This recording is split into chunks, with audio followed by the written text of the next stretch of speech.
video, tuturuan ko kayo ng paraan para sa mga naglolokong Gcash natin guys, yung ayaw ma-open, ganyan, kahit may data naman tayo or may internet tayo. So, di ba minsan guys, nagloloko talaga sa Gcash or ayaw niya mag-open. So, itong ituturo ko sa inyo is pwedeng makatulong sa inyo in case nga na ganun yung nangyayari. Ayan.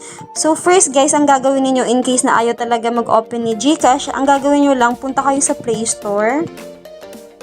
Ayan, search nyo lang guys yung Play Store. Tapos, make sure po na i-search mo si Gcash.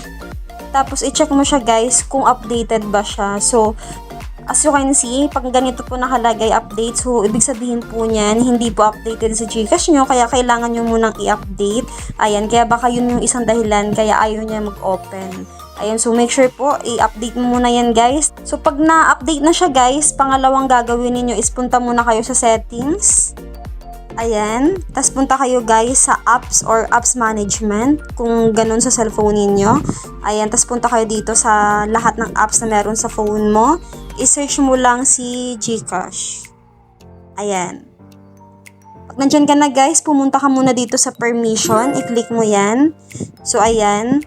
I-click mo lang yung camera, yung contacts, tsaka yung location. So make sure na naka-allow yan.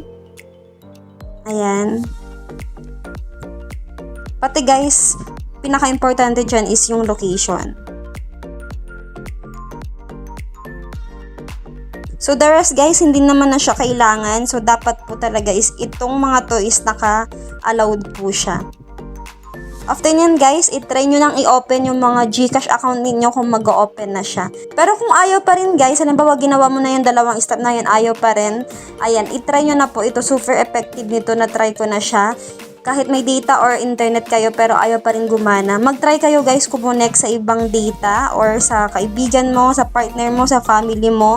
Ayan, minsan kasi guys, kailangan niya lang mag-update ng bagong internet or data para gumana siya.